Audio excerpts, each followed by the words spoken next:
Seconds up, and we are live. Okay. With me right there.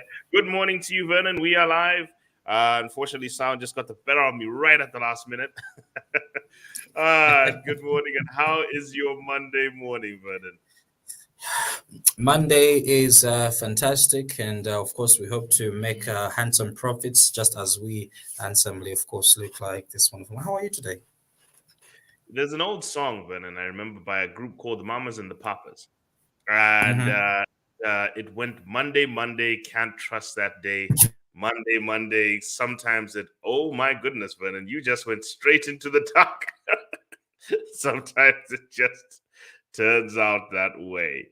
I don't know if we've lost Vernon, because unfortunately, whether it seems that he has just gone into the pitch black waves. Zesco has gotten the best of him. Anyway, let's proceed until we get our brother back at some point. Sorry about that. Until we get our brother back at some point. Right. So today's conversation. Welcome to everybody who has joined us. It is Mindset Monday, and on Mindset Monday, we are going to be discussing we're going to be discussing the fourth pillar of the growth mindset, and that is determination and perseverance. And determination and perseverance are extremely important because it does give you the hallmark of what we're going to be tracking through. But to everyone, please give us a shout this morning. Give us a convo as to where exactly you're joining us from. Give us your name if you're joining us on social media. And if you're listening to us on air, I'm not sure if we're still on air because unfortunately we got cut right at that point. So it may have some unfortunate outcomes as well. But to everyone, thank you very much for being here. Give us your name and give us where you're joining us from in the comment section. We'd love to give you a shout out. Now, today we're going to be talking about the growth mindset pillar number 4, and that's building resilience and growing through stress. Not going through stress, growing through stress. Good morning, Sonka, and thank you for joining us. Sorry, Chinsoka, thank you for joining us. And growing through stress. Now, that is not a typo. That is the word growing through stress. And I want you to all pay attention to the terminology growing because it's extremely important in why that will actually help you and help you see a little bit better. And we're going to be going through, today, we're going to be recapping on the 5 pillars of the growth mindset. We're also going to be talking about some philosophies on resilience, while we'll also be going through 4 strategies. And that is knowing your why, simplifying your life, strategic agility, and surviving adversity. And these are quite important. There's a lot of doctrine here, but these things are going to reflect into how we handle money, how we handle money, how we handle assets. And on Thursday, we're going to be talking about how we do this in business, building resilience into your business and why it seems extremely important from the 3 levels of resilience. Now, today, we always use Monday as a time to really, really go deep into our minds so that we kind of orient our brains into a way of doing things. Now, I must always preface this by saying a lot of this will sound interesting now, but there will come a time in your life when you will get to a point of intent where everything you heard here will now make much more sense and you'll recap on it and you'll action it. So the stress to try and get you to action it now, trust me, that's not going to push anywhere now. It will just seem like interesting content for today, but there will come a time when you will need to call upon this in your life and you'll need to understand it. And it is there.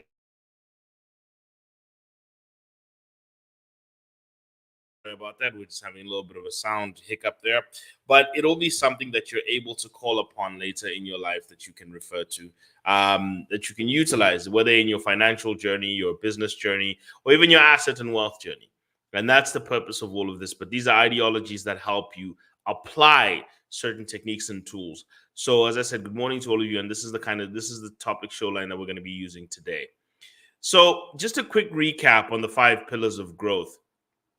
And they are: 1, the ability to learn. So we went through the learning mindset in the first week and the importance of the fact that you are a learning machine. You increase your mental capacity and capabilities through learning, and it's not something that you are. It's a natural, it's an innate talent to you. In fact, learning is the one talent everybody is given. Everyone has the ability to learn, because everything you're able to do so far today is a result of your ability to learn. Okay, so some things you just pick up faster than others, and some things others pick up faster than you. But the reality is your ability to learn is there. That's what your senses are there for. That's what everything is there for, your ability to learn. The second thing we talked about was overcoming change resistance and the fixed mindset. Learning that improving is better than perfecting. Fixed mindset, which was teaching us that you were born away and therefore you can't improve. Well, the growth mindset was telling you can, but through helping and collaborating and learning from failure, you are actually able to then push yourself to actually become a better version of yourself, or to learn new things and do new things and to evolve as a person. The third thing that the third pillar we went through was learning from mistakes, the power of mistakes, the power of failure, and being anti-fragile, being able to not only learn through mistakes and failures, but being able to grow through them. We talked about that last week, and the mistakes of people, that mistakes are part of learning. Mistakes are harmful if they discourage you and make you risk averse, but you don't take ownership of them. And mistakes are an opportunity for you to slow down, get feedback, review, see what you can improve. That is the purpose of mistakes and what they play into. Uh, Now, the fourth pillar today we're talking about is determination. And we're going to be talking a lot about resilience today. This plays out in all the journeys, because anything that takes time puts you under the greatest stressor. Anything that has a strong time effect and it does two things. One, it tests your patience, and two, it puts you through the ultimate stressor, which is the ultimate ups and downs. Anything that takes time usually has a lot of ups and downs that accompany it. And that's something that I want as many of you to try and figure out as well, that whenever something takes a long time, it ends up having a lot of stress around it, because time introduces a lot of uncertainty and stress factor. And the longer something takes, the more uncertainty it exposes you to. So the stress comes from two places. Internally, your patience is being tested, and externally, uncertain events and volatilities are being exerted upon you. So that's why time is such a great stressor. So this is the biggest exposure point. So when it comes to this, the main thing we're going to try and get through is for you to, whenever you are struggling, is to recognize frustration, remind yourself it's a process, reset your mind, and avoid blaming people. But to also take you through a formulation of what resilience is and what it means from various things, and touching on things like anti-fragility and resilience. And we're going to start with philosophies of resilience. And we will get back to this on the other side of the spectrum for everybody. So just take a quick break with us. And after a few minutes, we'll be back on the other side to break through philosophies, the other part that we've been working on now, philosophies of resilience, and the remainder of the growth mindset. But good morning to everyone. Eugene, thank you very much. And Eugene did point out this morning that he says that I do, and he's saying that I do practice. Good morning to you people. I practice the consistent habit of forming the consistent and habit forming by listening in every day. That is a good starting point, Eugene. And it's good. What you're listening to will determine how you deal with certain situations. So this is going to be helpful at a time when the situation calls for it. So thank you very much. We'll be back on the other side of this break as we tune in.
Behind the markets. Oil prices, cocoa prices, all behind the markets on Money FM. And welcome back, Vernon, from your from what we call your dark spell, where you literally vanished. And it's not great that you Zesco vanished in has no patience. Those people you don't vanished chill at into the all. darkness, Vernon. You vanished into the darkness. That's the painful part. You know when it goes Early pitch in the black. morning. Some of us brothers, when it goes pitch black, we're gone. That's the problem. That's- Good but to be back though. thank you very much, guys. So let's get into the conversations, Vernon, about navigating a growth mindset. And I just wanted to also do a quick recap on the growth mindset map. And if you take a look at the bottom, so we've been through all of these before, but if you take a look at the bottom, I really just want to focus on the bottom two. Okay. The bottom two are saying understanding failure as the limit of ability, that's a fixed mindset. Understanding failure as an opportunity to grow, that's a growth mindset. And here's the most important one: the fixed mindset easily gives up, the growth mindset persists in the face of setbacks. Okay, so this is an important thing. So we're going to be going through quite a few. And it's going to be quite important because even this concept of giving up and never giving up, we're gonna even look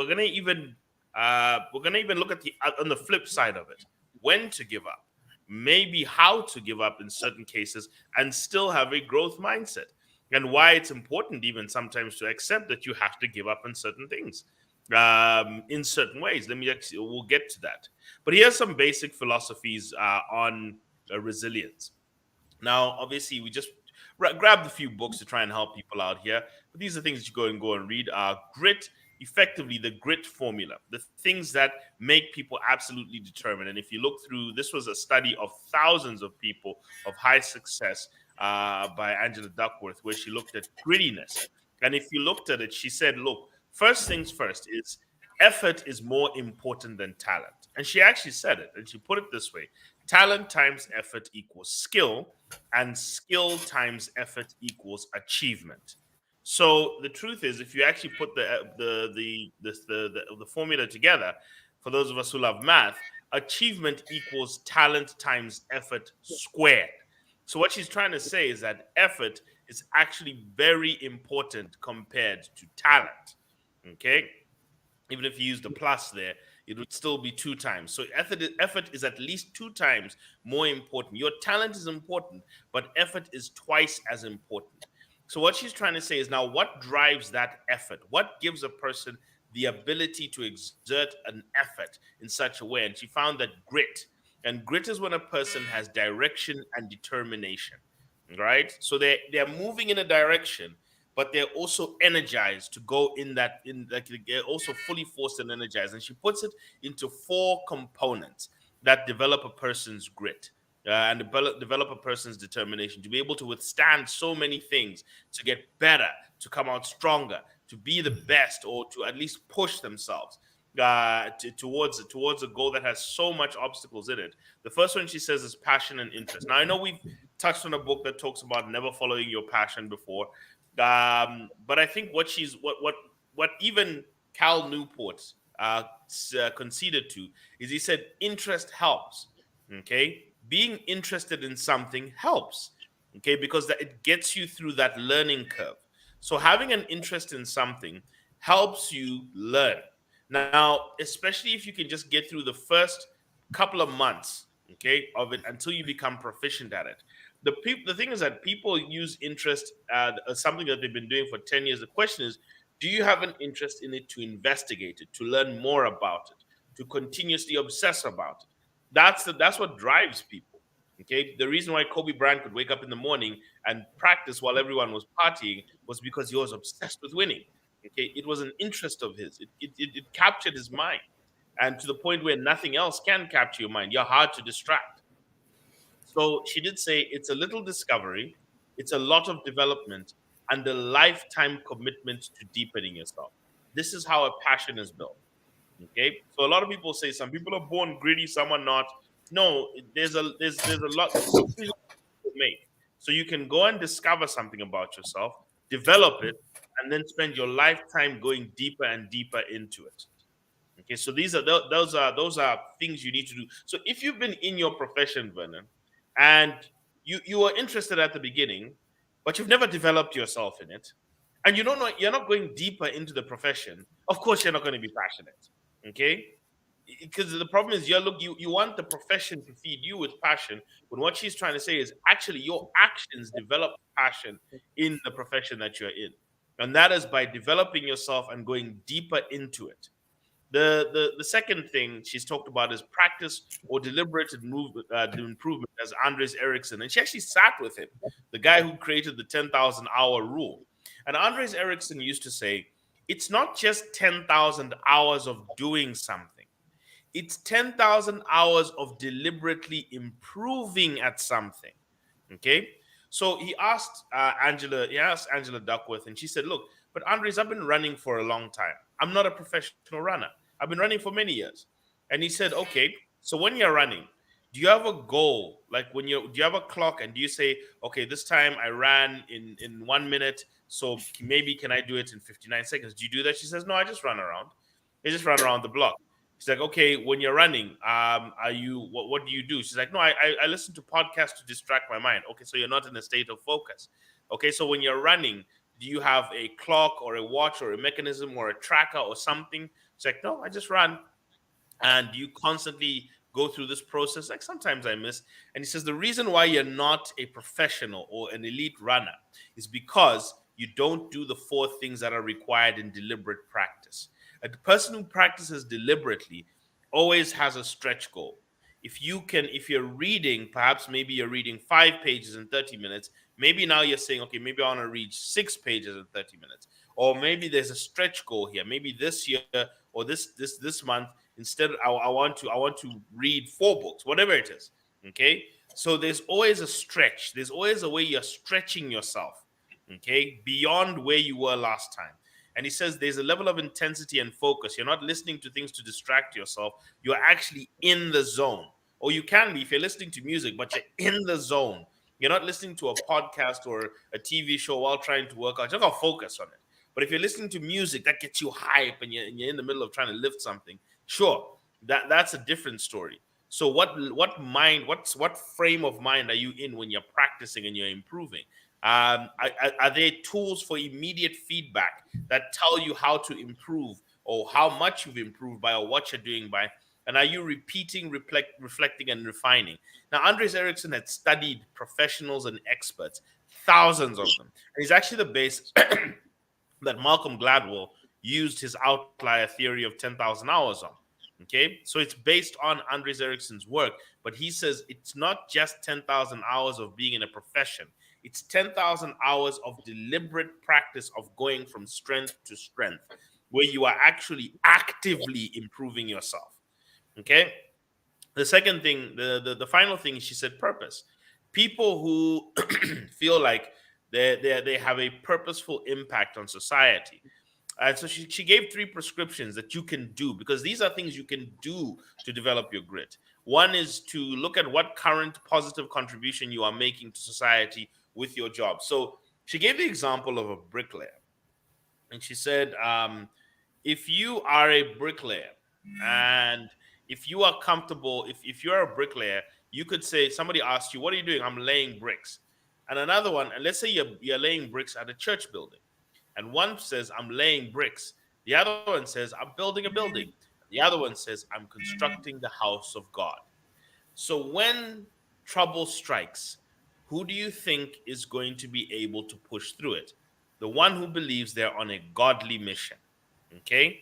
So the higher your purpose, the more intense your focus, the more resilient you end up becoming. And she actually found this out. She looked at people who found pleasure and purpose. She studied 1,600 experts, 1,600 people. She looked at pleasure and purpose, and she had a grit score for them and found that pleasure was flat.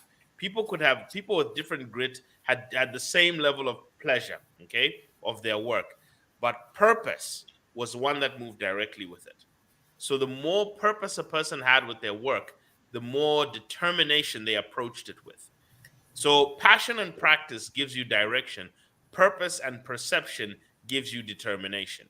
Now, perception is your growth mindset, meaning that you believe learning can improve you. If you believe that it's only talent, so she gave a quote from Nietzsche, from the philosopher Nietzsche, who said that many people says that it is our vanity and our protection of ourselves and our love for ourselves that leads us to believe in the cult of personality. Sorry, the cult. No, sorry, not the cult of personality. Sorry, the cult of genius. And sorry, let me read it again. He says, our vanity and self-love leads us to the cult of genius. If we think of genius as magical, we are not obliged to compare ourselves and find ourselves lacking. Basically, what he's trying to say is, if you can explain away someone's talent as magical, then you have an excuse to do nothing. Okay? You can say, but that person's just naturally like that. They were born that way, they're gifted that way. But if it's something you have to work on, now you have no excuse for what you're doing with your life. Um, the second things, the now just to add on to this, last time I think we talked about things like anti-fragility, and yeah, last time we talked about things like anti-fragility, and there are 10 simple principles that something that's and the focus is on being anti-fragile, and something that's anti-fragile is something that when disorder and chaos hit, that thing can grow. So, are you a person who, when disorder and chaos hits, when uncertainty strikes, are you a person who's going to start picking up books, getting better? Are you the person who, when it's down season, it's time for you to start training? When are you the person who gets better when hardship strikes? Okay, because you're the one who's most likely always going to get ahead because everyone is losing and protecting themselves when hardship strikes, but you're the one getting better. Not to expose yourself to naive interventionism, because if you don't expose yourself to hardships, unfortunately, you are going to give yourself trouble. The fact that the more intense being anti-fragile is about being able to expose yourself to higher level of intensity. That's what convexity and concavity is.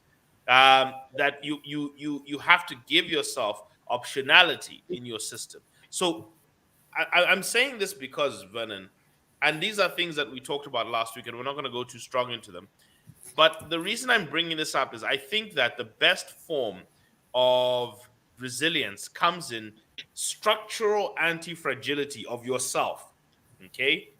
Exercising the barbell strategy, being able to take time through things, understanding the real issues that drive success in your area, being able to separate signal from noise, using failure as a way to eliminate what is not to get to what is, and being careful of what we call the scale fragility problem, that the bigger you get or the more important you get, the actually more fragile you get, the more prone to attack you are.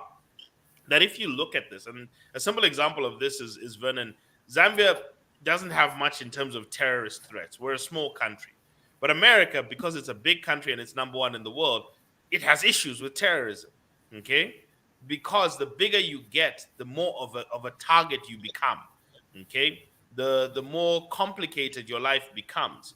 So if you address all these things, you are structurally anti-fragile, meaning you're able to grow through chaos, but you're also gritty and determined. So I believe this: the structure of anti-fragility plus the spirit of grit. These are the two things that people need to be able to get through time-based success.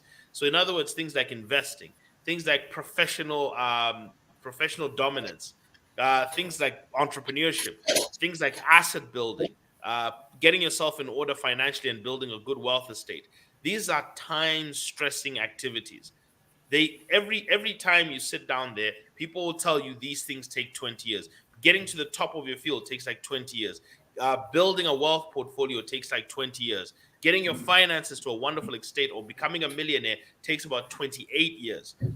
Building a successful business takes decades as well. Okay, so it's people who are at stuff for decades who can do it. Now, how many people? Now, the Lindy effect inside anti-fragility says things that can survive for a long period of time, and not just survive, Vernon, have continuously grown for a long period of time, are things that are already anti-fragile.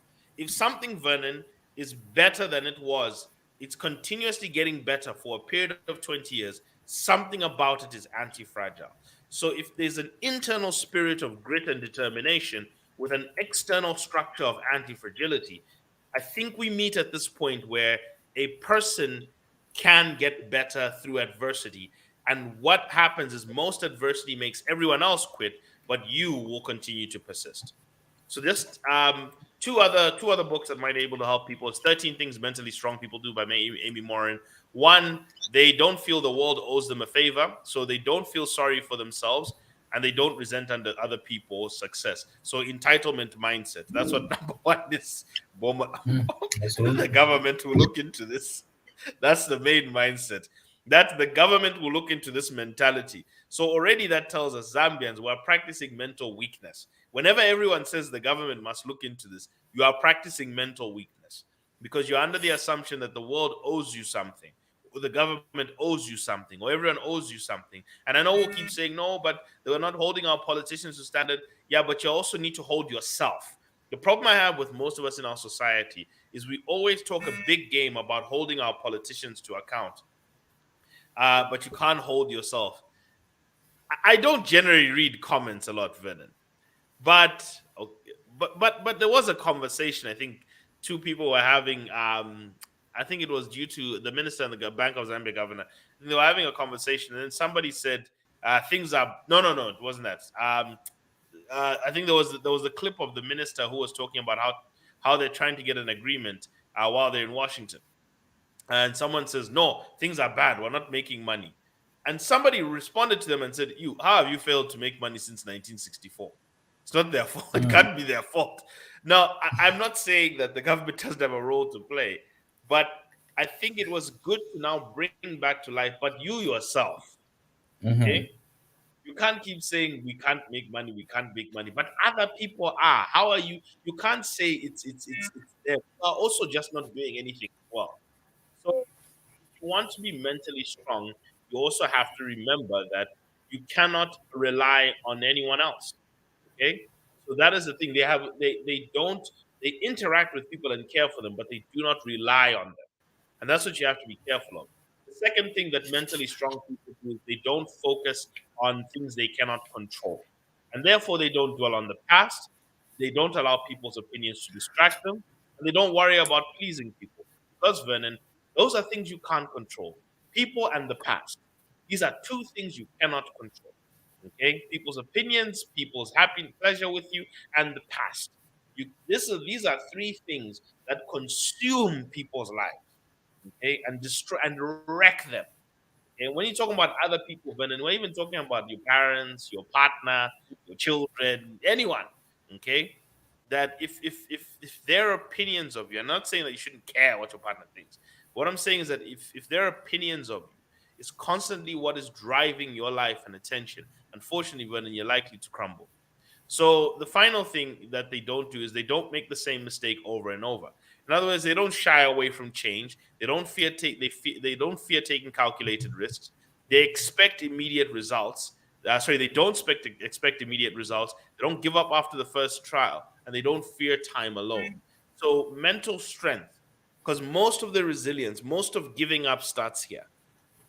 Most of the giving up, whether it's financial journeys, asset journeys, entrepreneurship journeys, most of the giving up starts up here. Okay, it's not really the circumstances. You could have continued, you just chose to surrender and join the crowd that is saying, yeah, the government must look into this. You decided to just join everyone in saying that. And then finally, Vernon, and I don't know, I know that we're stretching it here. The famous one is David mhm. Goggins. His principles are three simple ones: build a calloused mind. And what that is crave and pursue discomfort at micro levels. If it's cold outside, take a run. If you're comfortable waking up at 7, wake up at 5. Do some things that are uncomfortable to get used to the idea of pain. Because what they found is that pain is inversely internal pain is inversely proportional to external pain. And not just to be a masochist and to hurt yourself, but the point is that if you are able to withstand pain externally, you're more likely to be at peace internally. If you cannot withstand pain externally, you are problematic internally. And it says also fear of pain is inversely related to exposure to pain. So you're often afraid of pain. And the example is boxing. Okay, that in fact, the best example I can give you, Vernon, is when I used to play rugby. That first tackle in your mind was actually more painful than when you actually received it. But once you got that first tackle, you were energized to take the next one. And before then, every tackle was just a simple touch now. It wasn't a huge life-changing event, but that first tackle made you nervous. Then he also points out the 40% rule, and he says, whenever you're tired, just remember, and this was a study based on athletes in Cape Town, was that whenever you tell yourself you're tired, you've actually only hit that 40% rule. It's a signal that you've actually got 60% left to go in your reserve, but you have to dig yourself through. So whatever you're doing, you've still got 60% remaining. Now, that actually tells you that the failure point, that message that's telling you to give up, is an emotion. Okay, it's an emotional response of an overprotective brain which senses, Vernon, we're in trouble. Okay, we're starting to get Mhm. tired, we've used up 40% of our energy, we need to give up. But it's your brain doing that to protect you from any future harm. But really what's happening is you still do have 60%. And the truth of the matter, Vernon, is the majority of people respond to that signal affirmatively and they break. Okay, that's why what's his name? Phil Knight famously says the cowards never start and the weak ones die along the way. Okay? So the weak ones are unfortunately the ones who listen to that 40%, who always die along the way. And the third one, as he said, is grab a mental cookie. Now, this is a lesson actually from the Bible when David was about to battle Goliath. David looks at Goliath and he says, I've killed a bear, I've killed a lion. So what they're saying is go back to your past. What are the things you have gone through? What are the little micro successes you have done? And then try and tell them, and then ask the statement, if I can do that, then I can do this. Okay? If I could get through that, then I can get through this. Because at that time, that was something you couldn't get through. Okay, that was something also that was probably extremely difficult to you, and then you still got through it. So you're trying to break that idea that there is a barrier to say, but there was a barrier there and I broke through it. Why can't I break through this one? So the three things of callousing your mind, understanding that call to quit is an emotion, and being able to call on past experiences is what gets you through these rugged moments of when everything gets tough. Which is what I think a lot of us are missing. We're missing that toughness. So these are four philosophies, okay, which I think we should try and understand. The grit formula, in other words, those four P's of passion, practice, passion, practice, purpose, and perception. Those four things, and remembering that the effort is more important than the talent. Also understanding that you can structure yourself to be so anti-fragile that bad situations are actually going to make you stronger. So what doesn't kill you is going to make you stronger. If you have an anti-fragile mindset, Vernon, when you fail at business, you're going to become a better entrepreneur. Your business failures are going to lead you to become a better entrepreneur. So these are things you're looking at. Also looking at mental strength, because most of what's happening is coming from your mind, that call to quit. So if you reform your mind, there's certain things, like if you think the world doesn't owe you a favor, I'm not going to start working on controlling things I can't control, and I'm not going to make the same mistakes over and over. If you do these three things, you're building your brain to actually be resilient to signals that tell it to quit. And obviously these three things of callousing your mind, pushing past the emotion of failure, and calling on past successes, these are the things we're talking about when people say you have to have the right mindset. And people say, okay, now what is mindset? This is what they mean. Okay, these are the actual things they mean, the tangible things you can do in order to get through that. So before we get on to the other part, Vernon, any thoughts before we get into strategies of resilience in today's Mindset Monday? Yeah, really.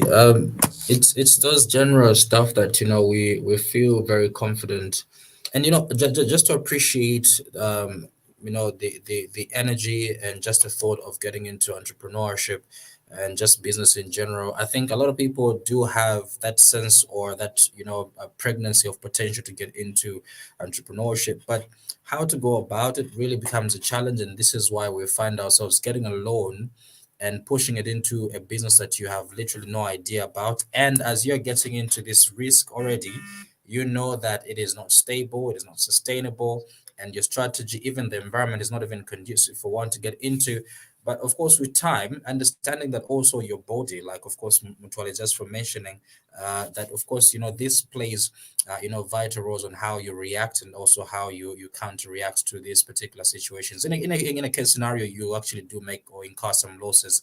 What then happens? And the step of remaining in business, it takes a lot.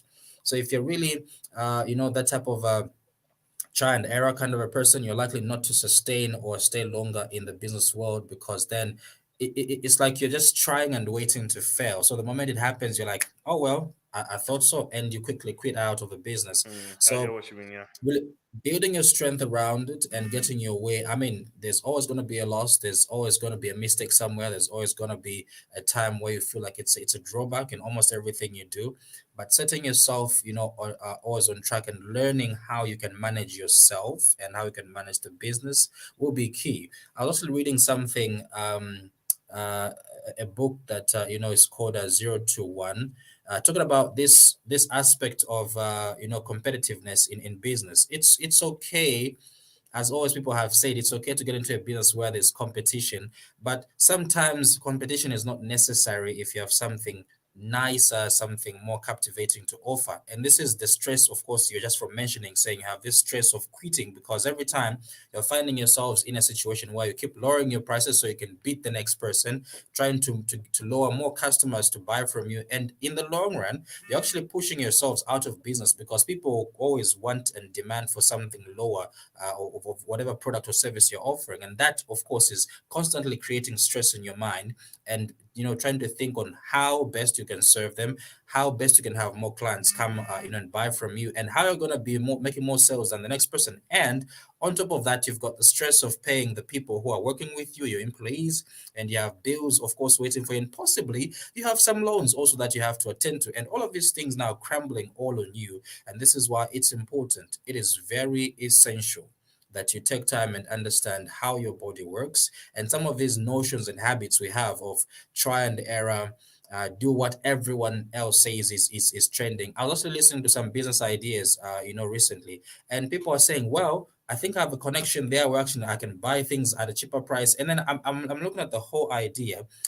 It's not something that can sustain you for the next 3 months. It's a one-time business. You buy, you make your little profits, and you step out of it, because it is not going any further. There's no business plan, there's no future of the business, and already there is a lot of competition. A lot of people are actually doing the business even better, even with more capacity than you, even with more suppliers, with more capital than you. So you find that your momentum, really, without a plan, without understanding yourself, with the wrong attitude sometimes and the wrong energy that you come into the business, these factors also do contribute immensely on what or how you're going to progress in a business, if you're going to really strive and actually stay afloat and actually maybe become the giant in that very business, and have a bit of, I wouldn't necessarily call monopoly, but have a bit more authority when it comes to the market prices of that kind of a business. But with those, of course, allowing them to maneuver and predict how you react to the business, chances are high you would have failed already before the business already crippled. It's not even a matter of capital. It's not even a matter of having clients. Yourself as a business person, or as a person driving that business idea, you have a lot to do, and this is why I was also listening to an interesting story where somebody says, I left a business running. My children failed to continue running the business because I was unwell and could not continue the legacy. If they are not trained for it, the business already died. The moment you stepped out of office and left it for your children, it crippled, because they had no idea how to go about it. And that significantly dropped everything. So it's essential. It's very cardinal. This actually seemingly I would relate into as well as a relationship. I think it's not very possible for one to handle another person's emotions and their baggage, their intellect as well, if you're failing to handle yourself. Your anger to start with is something you're unable to tame and handle properly. You're looking at your emotions, the sexual emotions that come into play, and all of these things, your mental well-being. You're unable to take care of yourself, and you still want to, you feel confident to engage other people into, your life. I think that is just very unwise. And I always encourage, if you're not, if you have not understood yourself very well, you don't understand your triggers, you don't understand what calms you down. It's important you need to learn yourself first before you engage with others. Similarly with the business, learn how you work. Redo some of these, attitudes that you have towards business and entrepreneurship in general, and see how you can generate more positive, more proactive, and more win-win spirit, before you get into a business. Otherwise, you're killing Just yourself. There's nothing like witchcraft. There's nothing like that the market is bad. There's nothing like you didn't have capital. It's nothing like people you're working with are drawing you backwards. It literally begins with yourself, and you need to change a lot of things about you. And like Mtwale said, it's it's you brushing your teeth in the morning and as you go to bed. That will lessen your time when you go to the hospital, to a doctor, because then you're only but going to spend there approximately 2 to 10 minutes just for a usual casual checkup, if you like to put it that way. Unlike where you do not clean your mouth, you don't brush your teeth, and then trust me, you're going to spend at least 2 hours at the doctor's office, because it's a process. You let it accumulate, and now you're there. So it's a matter of really changing and shifting a lot of things that you do on a daily basis. And thankfully, to the one of the guys tuned in, who actually said earlier, saying that it's a habit he's made now to always tune in. That's the way to go. It's the process. so there's just one thing I just want to try, and also we should not stigmatize, especially in a journey of entrepreneurship, is that don't be afraid of failure. I think the biggest problem is not failure, Vernon. It's the fear of it and the lack of being able to learn from it. Okay, because it is important to fail so that you can eliminate what's wrong, but it's important to not repeat your failures. It's important to not go through a failure and say, okay, so that's wrong, and then you go and wake up in the morning and do it again. These are the problems come for a lot of people. And also to be so petrified of failure, because unfortunately, Vernon, very few people will learn lessons if they don't fail. People don't have the incentive to learn if they're doing well all the time. I'm being honest with you. It's when you lose a fight, that's when you go and learn how to work on your hand speed. It's when you make a loss, that's when you go and learn how to improve your product. That's now when you have an incentive, because the pain you're feeling of losing, of making a loss, of suffering, that pain of suffering, if you have the right mindset of being determined, turns into the fuel to make things better, okay, to better yourself. Now, to some people, they don't, there are some people who, when they experience a loss, they'll say, the economy is tough. Well, if the economy is tough, how come not everyone is making a loss? Why did it happen to you? What is it about you and your business that you could have done? So there's two mindsets, Vernon. One will the economy will go down, or inflation will be high. One will make a profit, the other one will make a loss. Okay. And then one will make. So I know an educator who did brilliantly during the pandemic, brilliantly, because he switched on to online. Okay, so one looked at the downturn of the education sector, where nobody could go physically, to start introducing education technology into it and better themselves and enhance their profits, while the other one didn't experience anything. The other one said, no, the pandemic has hit, times are hard. Same situation, different outcomes. Why? Different responses to the same problem. Okay, a different way of thinking to the same problem. One was determined to get through it, the other one was blaming it. And it's really, whenever failure hits, it's the person who blames the environment for the failure who doesn't do anything, and it's a person who says, what can I do better? What can I improve? What can I add to this? What opportunity is in this? That's a determined person.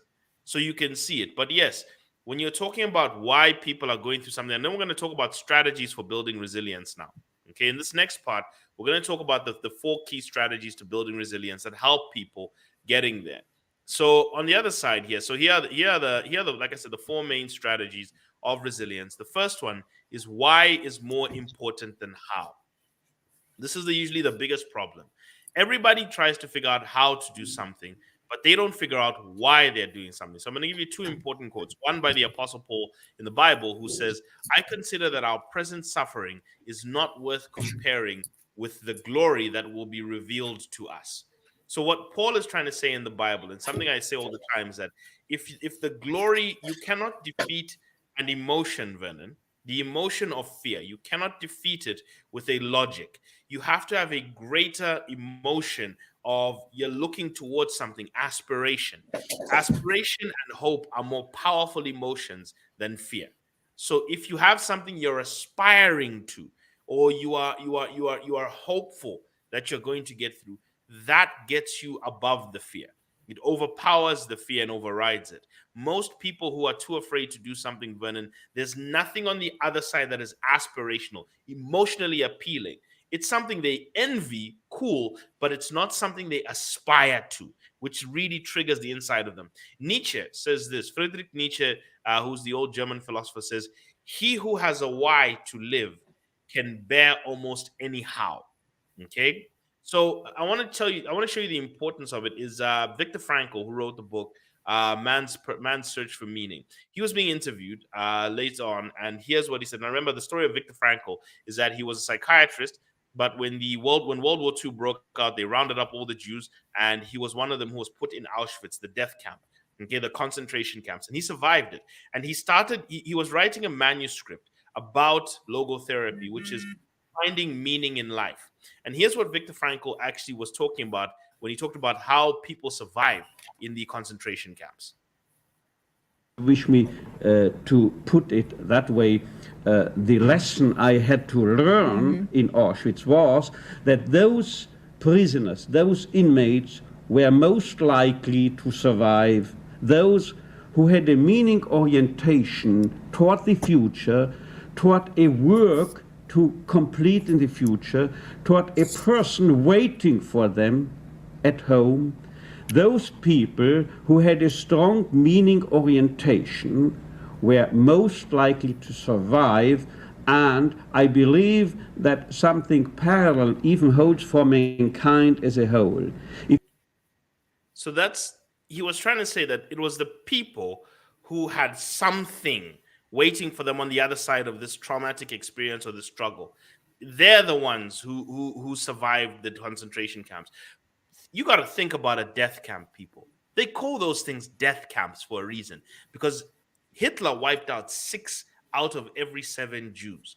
You got to think about that. 6 out of every 7, he killed them. Okay? Viciously. Okay? Viciously.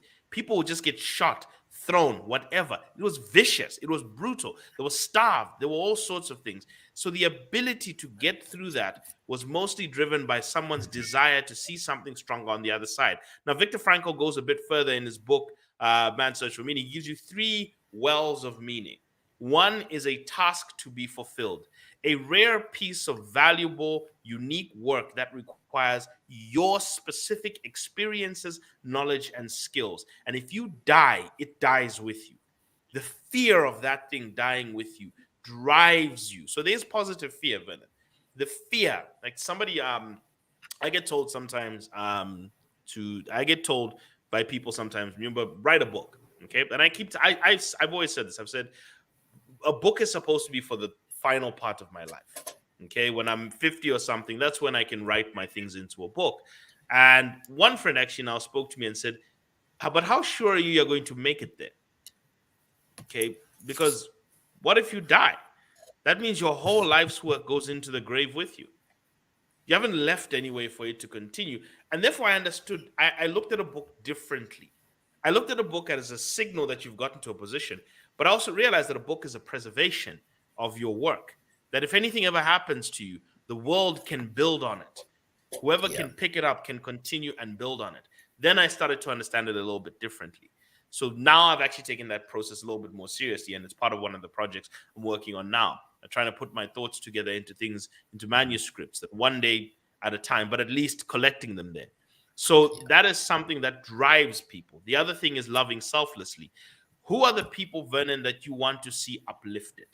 That's a key thing. Loving selflessly is not just about passion and falling in love.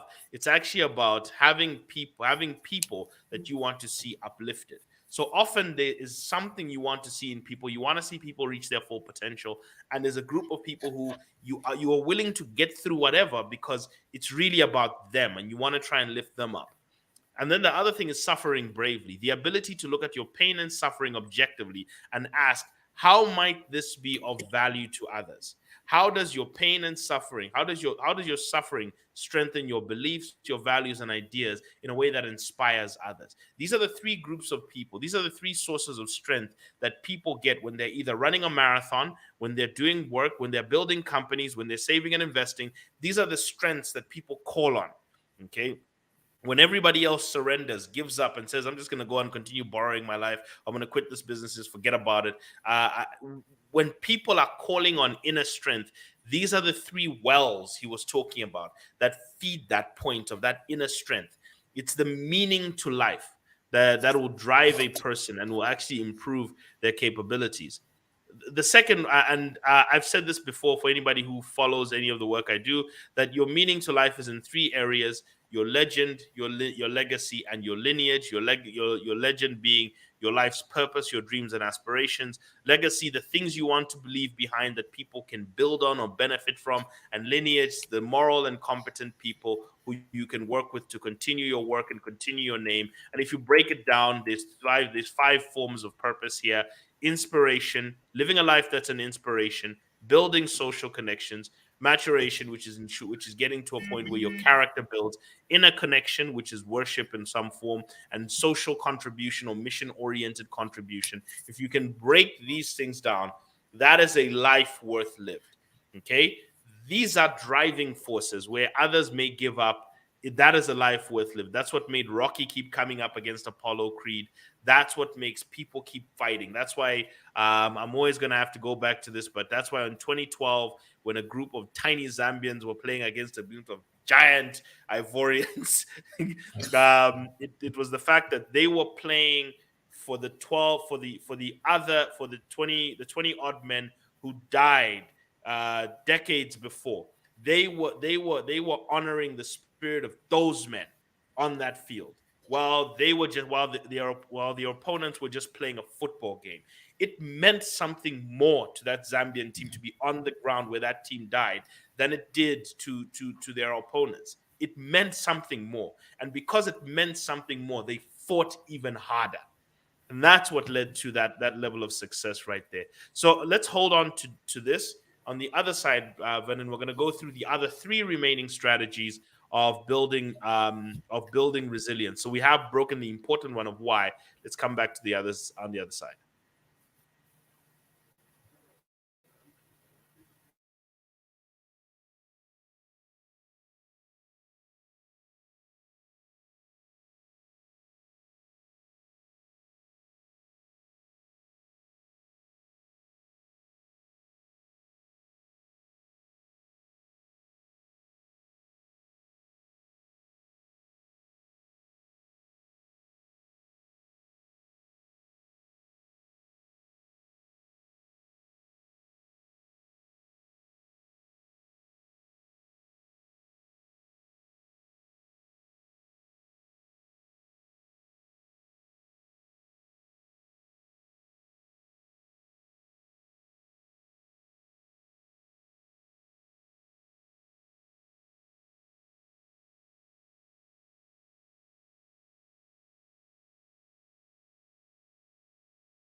All right, and we're back for the last set of Behind the Markets this morning. Yes, and I think Lucky enjoyed the last example, but I say this again, just to imprint it in your mind. That 2012 match was about meaning. Okay, so Ivory Coast, they had already won AFCON back in 1992. Okay, so they already have a victory to. So this is just a second victory for them. Okay, this was just another victory for them. But to Zambia, this was national pride. This was reliving the most devastating moment of our nation's football history. This was deeply emotional for the country. Okay, to the point where I saw executives at banks just call a day off and fly to. They flew to Gabon, like they just left. They just said, "Guys, shut the departments down. We're going," because this meant so much to everyone. That's a time where we've had squabbles in this country about tribalism. So tribes stopped existing. It was one nation. It was the pain of the 90s again, in our hearts. But because it meant something deeper than just another trophy. To Ivory Coast, this was just another trophy. To Zambia, this was history. This was taking back what the unfortunate circumstances of death took back. This was spiritual. That's why some people would say that and there were 22 Zambian men on that field and 11 warriors, because there were 11 men that were visible and 11 invisible men that were there as well. But that's the truth, and that's the power that meaning has, where you can stand against things that are huge, but because this means something to you. You see it with parents all the time, Vernon. People who've never been parents before, who don't know how to do it, years later become very good parents because it means something to them to uplift this baby. This baby's life, this child's life means the world to them, and they will do anything, save the amounts of money, everything. They're determined to make this child's life better. And because of that determination, they will learn anything. They will save anywhere. They'll sit with any advisor. They'll literally do what it takes to build that child's life. Parents will break their back to give their child an education better than they had. Okay? And you see that. That's what we mean when we talk about gritty determination being driven by a why. There has to be a reason, a task that will die if you're not there to complete it, a person that needs uplifting that you must be there to lift them up, or an inspiration that you need to give to people. People like Nelson Mandela, who came out of prison, were able to do that. In fact, if you look at the Easter story, Vernon, all three of those things are found in Jesus Christ. Okay. The fact that he had a task of salvation that his experiences, skills, and knowledge were able to fulfill. He had people to uplift, be it the 12 disciples and all of us, utilizing the fact that he was able to eradicate sin. And the final part of it is his story of suffering bravely was able to inspire many to continue the fight, to say, if he can get through this, then we can too. And that is what commemorating it is about.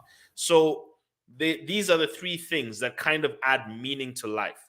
And Viktor Frankl eventually goes on to say something that suffering ceases to be suffering when it has meaning attached to it. Now, quickly, one of the things I do also point at, Vernon, is simplifying your actions. Now, here's the productivity formula that I've put out for many people multiple times, where you must have your productivity, which is D, is your velocity times time, and that is equal to your direction, your stride, and your rhythm. Now, I think the rhythm part is out, but if you have your direction, what are you looking at? Where are you aiming?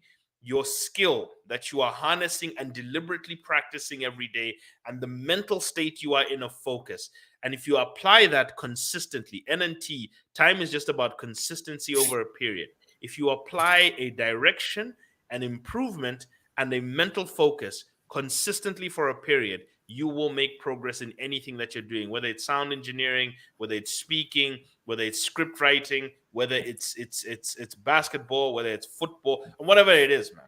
As long as it's something that you are applying yourself consistently, where you are taking a talent, putting effort into it, constantly improving at it with grit and determination, what happens, Vernon, is the better you get at this, the more momentum you build through things. Okay? The thing I also wanted to bring out, Vernon, is something called Epicurus's three desires. And in Epicurus's three desires, one of the things I've noticed is that the people who suffer the most, Vernon, are the people who have the most complicated lives. Now, there are three desires that we have. One is called necessary desires. The second is luxury desires. The third is vanity desires. Necessary desires are eating food, and I'm going to give it in the same context. Eating food, that's a necessary desire. Eating food at home is a necessary desire. Luxury is eating high-level cuisine that has wonderful taste and everything. Vanity desires is eating at a 5-star restaurant. Okay, because no one else can afford it, and you're the one who's living on my levels. Okay, so people who are seeking food, people who are seeking um, necessity, are people who are seeking to be satisfied. People who are seeking luxury are people who are seeking to be sensually stimulated, while people who are seeking vanity are people who are seeking wealth, status, power, and fame, and they're looking to be supreme over other people. Now, what happens to people who don't simplify their lives is that they tend to expose themselves to high amounts of stress and high propensity to misery. The more things you're tied to, Vernon, the more caged you are. So I want to give you a quick video that talks about a worldly person versus a monk, and how a monk can survive more suffering because they've disconnected themselves from pleasure. Okay, while those who are totally connected to pleasure and the pursuit of power, unfortunately, are not able to pursue purpose. And this is a quick one to just show you that. Idea of freedom. What does it mean, in our case, to have freedom? Freedom is the ability to do what you want to do with your body. It's the ability to act how you want. It's the ability to serve any idea you want. And Dostoevsky makes an important point about freedom in his novel. If you can't endure suffering, then you aren't free. You're a slave to whatever will protect you from suffering. And why is that the case? Let's take a closer look at the worldly person to find out. The worldly person believes that freedom lies in pleasure and comfort. So they spend their life acquiring things such as money, status, cars, clothes, romantic partners, good foods, vacations, and so on. They spend their life creating palaces of comfort. But what happens when they're deprived of their comforts? What happens when they lose their money, their status, and their fancy foods? They start to suffer. And since they have no idea how to suffer, they'll serve any idea that offers them an escape from their suffering. They'll serve anyone who promises them comfort and pleasure again. So the worldly person isn't free because they can't endure suffering. And because they can't endure suffering, they'll be a slave to anything that offers them an escape from it. But how does that compare to the monk? The monk believes that freedom lies in our ability to withstand discomfort. So they spend their life mastering discomfort and overcoming the need for pleasure. They create mental castles that allow them to overcome any amount of discomfort. And what happens when they lose their comforts, their money, status, and fancy foods? Nothing, because they're not attached to those things. They're still able to overcome suffering and serve their idea, mission, or purpose. And because of that, the monk is truly free. But what a So I just wanted to quickly look at that and say that's the reality that most people are facing. That your inability to endure suffering is because, back again, Vernon, is the emotional attachments you have to the comforts around your life and the fact that you identify with those things. So remember last time we talked about emotional spending.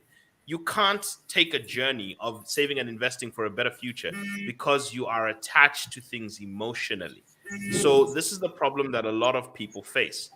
Now, Viktor Frankl is, again, I'm going to keep quoting him, says, "When I saw a comrade smoking his own cigarette, we knew that he had given up faith in his strength to carry on. And once he and once and once lost, the will to live seldom returns." He says their meaning orientation subsided, and the seeking of immediate pleasure has taken over. That a person who lacks meaning, Vernon, just pursues pleasure. Okay, they pursue power and they pursue pleasure. That's all they are. So if those pleasures are stripped from them, if that power is taken from them, and you've seen those people, Vernon, who when they finish work or maybe when they go into retirement, they diminish into a sad shell of themselves because that power they used to have in the office is gone. They're living in their glory days and their heydays, and they cannot comprehend how they've lost all those gifts and trinkets that they used to have. They can't lose, and therefore, because they can't lose, they can never win. That's the problem that they often face themselves. Now, there is a quick idea here, Vernon, about giving up. This comes from the book Eccentric Thoughts Unraveled by Sunny Zulu, where he talks about his aunt Maggie, who was taught to prepare lunch for them, but unfortunately, at a specific time, she was taught how to read the clock. But because the clock was broken, she persistently waited for the clock to hit a certain position, and that's when, but the clock was stuck, so she couldn't read it. So she stuck to this failed strategy of how to read time. And unfortunately, she kept on failing to prepare lunch at the same time. So the key idea is, when is it wise to give up? And Sunny Zulu is saying, don't give up on your goals. Perhaps be agile with your strategies, because sometimes the flaw is not in your goals, it's actually in your strategies. So be okay with that. He says, don't use tenacity to mask the fear of social mockery, that when you surrendered on a strategy, people viewed you as mentally weak. And he said, if you cannot change your mind, it ceases to be your mind. It is simply a puppet under someone else's control. And then he also says, don't confuse giving up on your goal. Don't confuse giving up on the way with giving up on your goal. This is about retreating and re-strategizing. And he says there's no harm in exploring new paths to get to a goal. Just take a deep breath and have faith in yourself. And finally, he says dogmatic adherence to failing strategies often comes from over-regulated environments and an over-regulated upbringing. And he said it's never too late to start questioning the actions of your action based on your ideologies that you believe in. So sometimes why you're struggling to get through things, Vernon, is also because you're also not interrogating the strategies you're using. Okay, the ways you are using, those sometimes you need to give up on. You need to switch pricing. You need to switch methods. Sometimes you need to think maybe cheap is not the way for me to go. Maybe I need to switch. I've learned this. I've had to learn that cheap was not the way to go all the time, and actually working on quality or trying to improve something that's novel or solving the problem in a way was actually more important. And that's something that we also have to look at in terms of mental agility. And finally, I'm going to leave you with some words by Dumisa Ngube, where he talks about why people who withstand suffering when they're young are the ones who seem to succeed a lot. Think that people who would say, no, I come from this kind of background, you say I was so poor and whatnot. Sometimes people think those are made up stories sometimes. But how come everyone who's made it, they have a similar story, we suffer. My uncle raised me. What? But I've come to realize that there is a reason why things go that way. And I will maybe explain it this way. Yeah. There are people who are born and they start their life from zero. Zero. And you start counting 1, 2, 3, and you are going positive. Then there are some of us who are born not at zero. We are born in the negatives. So you are in negative 10. You have to fight to get to zero. But here's what normally happens. Those that are born in the negative, as you fight to get to zero, when you start counting from zero, going to 5, when you find one who started from zero counting to 5, and you are coming from negative 10 and you are at 5, you can never compare the two. It just can't work. The level of tenacity, the level of determination, the hunger, because you know where you're coming from. So you can never compare one who is coming from a negative background, a tough background, with one who actually had it all. So just a quick point he's saying there, Vernon, is that people who've been through adversity have built up more mental cookies. There are more things they've survived. There are more struggles they've been through. There's more pain they've managed to endure. And so they are arriving at that point with strength.